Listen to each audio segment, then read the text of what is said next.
I'm Jeff Hughes. I'm the Chief Executive of Omnifone, and I'm going to be speaking with Nicholas, who is the Head of Media Services and Product Innovation at Samsung Southeast Asia. We've worked together for a while. We know each other pretty well. He's got some really interesting perspectives on music and on the market, so I thought we would just dive right in. We'll jump around. For those of you who have never met Nicholas, he's very direct, so we may jump around quite a bit. So you all know Samsung. Huge company, huge penetration in mobile devices, in headphones and TVs, chips, basically anything that you can think of. Very powerful company. But what I always wondered, Nicholas, is why music? I mean, what do you hope to achieve with music? And are you just trying to sell devices? Are you trying to build a service? Are you trying to engage with customers? What is it about music that appeals to a company like Samsung? Okay. Well, obviously, our main business is mobile phones. But I think, when we think about mobile phones, music is such a core component to that. I mean, to have, millions of songs in your pocket is a fairly, compelling proposition.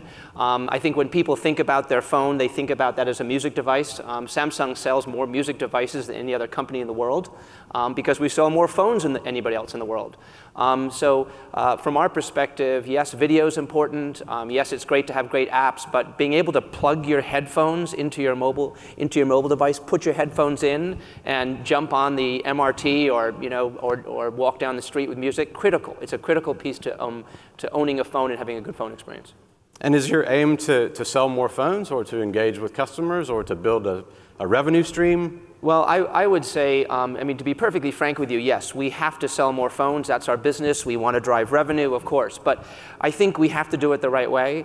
We've tried before to do it in an inauthentic way, which is basically rolling out bundled services or music services that really don't have a heart. Yeah. And I think today's customers are just far more savvy than that. So we've taken a completely different approach. When we think about launch, we have a music service right now, which we just rolled out in Australia and New Zealand. It's called Milk Music, fantastic service. And what we did with Milk is we took a completely different opposite approach. We said, look, we're going to build a music service from the ground up. We're going to hire people who've been in the music business. We care about artists. We care about the customer experience. It's not just about how many songs you have in your library. It's what exactly does the consumer want? What are they expecting from the music? How are you curating your show, your playlist? What are you doing to feature the best artists? And how are you going to be relevant to consumers today? So a much more authentic, kind of music-based at the core. And I know you've attempted music services in the past. Milk is a new service that's launched in Southeast Asia. I believe it's also in some other territories. How's it going? Are you seeing a difference in the approach? Is it materializing in more usage? Yeah, well, for example, we just launched, as I mentioned, Milk Music in Australia. The numbers are great. The numbers are scaling. We took a very different approach. I don't know if any of you have actually used Milk Music, but what's great about it is we wanted to, in this specific, it's a big sector, right? Streaming music has many different options. There's all kinds of variants. And the approach we took is we said, look, we are trying to appeal to the customer who likes music, who doesn't necessarily want to have that long tail. I don't need to have Leonard Skinner's, fifth album from 1976, the bootleg one when they were in Atlanta. But I'm looking for, popular songs that are available today. I want my experience right out of the box. That was really important for us. So when we launched Milk Music, we said, look, I want to be able to open up my Samsung box, pull the phone out, and instantly I have the songs available for me. No sign in, no download, no credit cards. So we made it available right out of the box. And the second thing we did is we took a really interesting approach on UI. On the UI side, we basically, everything's presented in a circle format. And then just like the old dials, that you used to tune in from the FM radio, you basically move your thumb around the dial and you can tune in to different kinds of stations. Pop, new age, rock and roll, jazz. And so we made that UX experience really great. And I think those are the two things, out of the box and a great UX experience that made it really interesting. It just works. It works, just works. So let's switch gears a bit. So rather than talking about the service that you've launched, let's just talk about music in general. How do you see the market evolving in terms of all the different players that are launching services out there?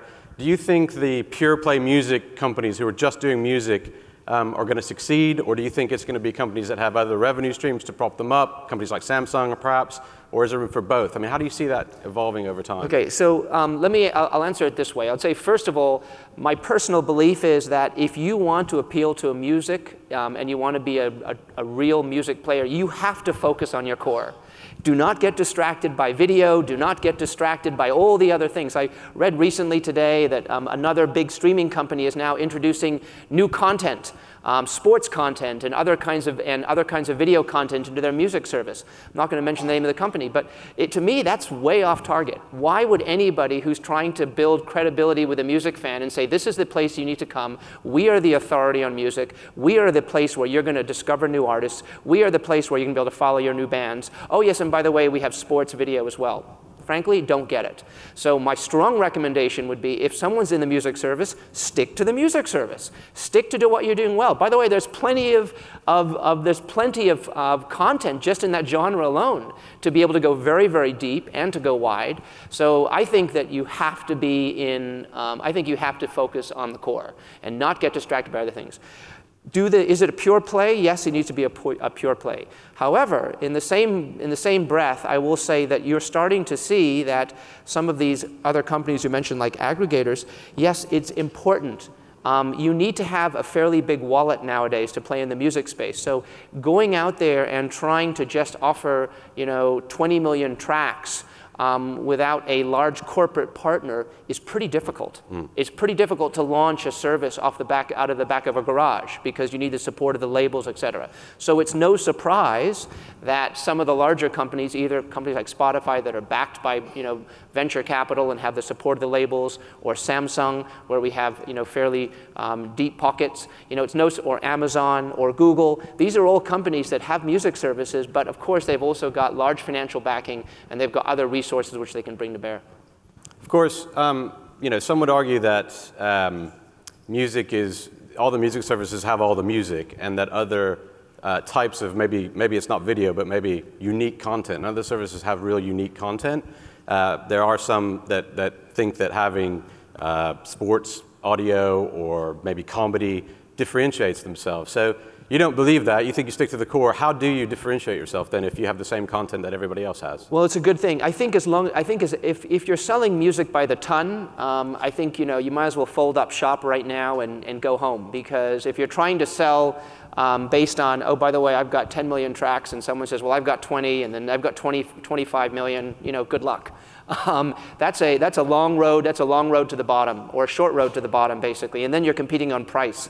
So I think you have to be a lot more innovative. I think the future is going to be a lot more about contextual. Do I want to listen to songs at the right time? How am I creating playlists?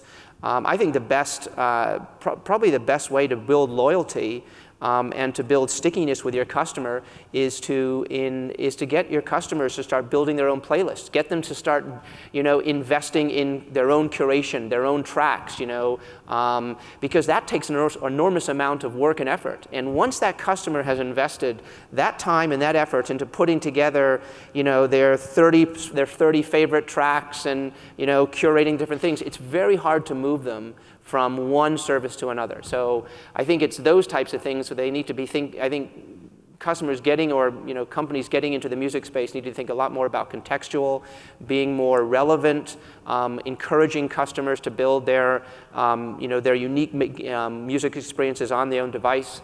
I think it's much more about innovation in that area as opposed to selling by the ton.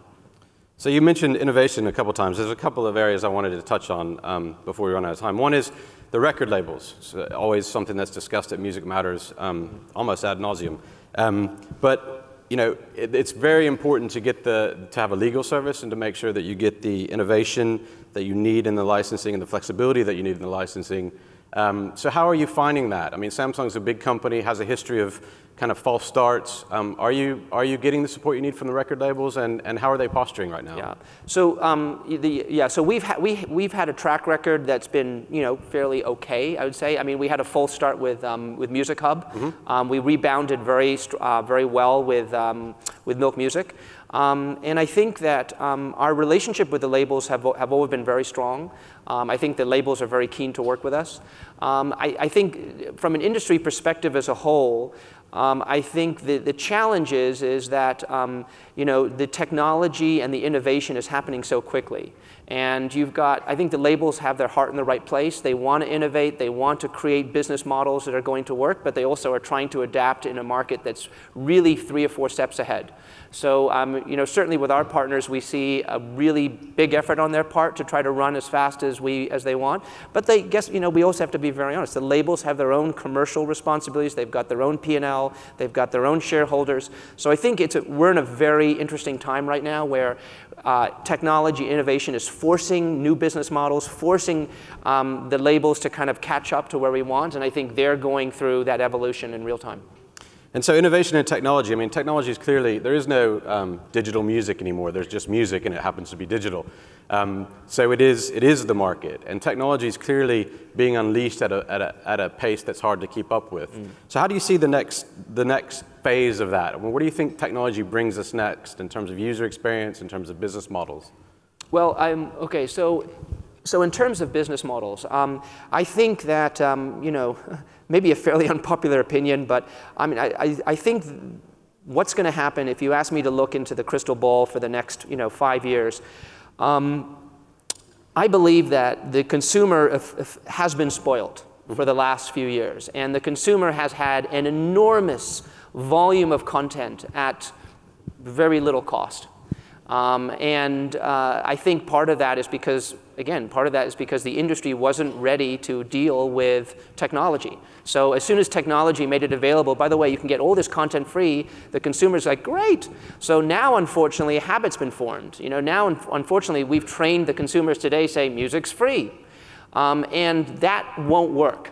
It won't work in the long run, just as we've learned in the video business, because at the end of the day, you've got artists who need to be paid, you've got producers, you've got sound engineers. The industry needs to have that revenue stream. So I think what's happening now is that we're trying to sort of normalize that relationship. And I think what's going to happen is that we're going to start seeing, yes, there will be a free component, but we have to migrate. I think as an industry, we have to migrate customers from free into paid.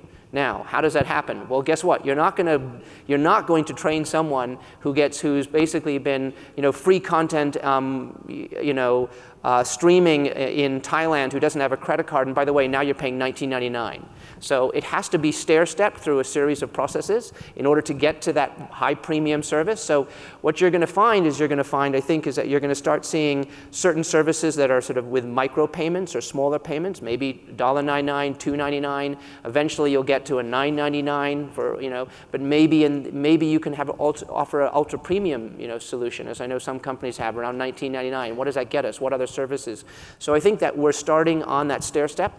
I guess my advice to the industry and to the labels and stuff is we have to go through that stair step fairly gently. If you start playing with the knobs and you tighten up too much, it could propel everyone into, oh, screw it, I'm going to pirate. And that's the worst case scenario. So one of those knobs that we get to play with is advertising. We have to be careful that we don't penalize the experience and jam that knob up, and all of a sudden, hey, all the free services are cluttered and they've got too much advertising, and then consumers are like, screw it, I'm going to go back to the pirate option because there's always the free option. So I think what we need to do is we need to work with our customers, work with consumers, and slowly nurture them through this process of saying, hey, by the way, look, here's a better experience, pay a little bit more, here are the privileges you get, here are the advantages that you get from upgrading through the stair step. And in terms of technology, do you see that playing a critical role, or do you think it doesn't differentiate and it's a hygiene factor? I mean, what is the key for you when it comes to investing in technology?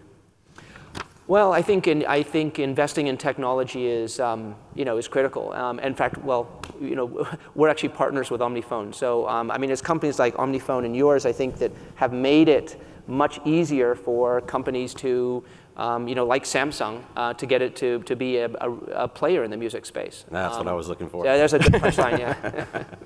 And one of the things that we get a lot of airtime about, and that's how are artists treated in the digital age? Do you think they're treated fairly, paid fairly? Do you think they have more control, less control? you know, in the round, Yeah. I'm sure it's near and dear to a lot of people here. But you know, as you and I are in an industry where we provide a service, Yeah. we need to make sure the people that actually create the content are well taken care of. So I was wondering your perspective on that. Yeah. I guess there's two sides to the coin. I think the artists have never had it so good, and I think the artists in the same breath have never had it so challenging. Why has it been good for the artists? Because the artist is in control now. They can do a lot more. You can be discovered on SoundCloud. You can go and post you know, yourself on YouTube. You can take control of your own. You can sell your tracks directly to the customer, direct B2C. So I think in some ways that the artists are hugely advantaged because they can be mini entrepreneurs and create their own brand and build their own profile. That's great for the artists. They don't need the labels as much as they did in the past. The bad news is that the customers today, you know, previously when you, as an artist, when you broke, I mean, think about our generation, maybe, you know, we're probably about the same age, but, yeah. You know, when we went out to buy, you know, a Stones album or a Pink Floyd album or a Bowie album, I mean, it was one of a series of albums that we bought. We were completely committed to David Bowie, and when he came out, we bought the album, we got all 13 tracks, we didn't have to, you know, so I think there was a lot more longevity in terms of the artist's career. It wasn't a flash in the pan. Customers, I mean, you know, you had a record store, so you only had a certain amount of real estate. So guess what? You couldn't offer a million tracks. You could only offer a certain select. So I think for those artists that broke through, they probably had great careers and longevity. That's the challenge today is yes, you can be in charge of your own destiny. Yes, you can break through, but, you know, for how long? Is it 15 minutes and then you're done? And, you know, and then the flame expires, boom, next, thanks. And we're, as a culture, we're, you know, we snack nowadays. So I think consumers today are prepared to snack on artists and move on to the next. So that makes it challenging. Okay, speaking of 15 minutes, I think we're out of time. I'd like you all to join me in thanking Nicholas for all those perspectives. Yeah. Before we exit the stage, I know you have a little surprise for the audience that you wanted to hand out. I'll let you take over. So we are giving away a Samsung Gear Circle. This is a super duper headset, and it looks beautiful. So I think we have. Does everyone have those vinyl records? For those of you who are under the age of 20, it's like a plastic disc. It looks black and little lines on it. So there should be a number on there. Is there a number on there? There is? Okay, so what I'm going to do is I'm going to reach in here, and I'm going to pull out a number, and whoever has that number gets to win these. So I have, what is that? Is that 1082? 1082. 1082. Any winners? Nope, let's try another. 1095. We have a winner? Come on up. We can't. Come on up. Great. Thank you.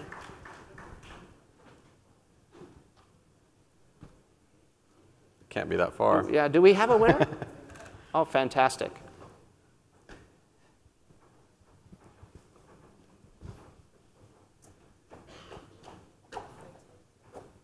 Great. There's your Samsung Gear. Thank you very much. Great, thanks. Okay. Thank you. All right, thank you, everybody.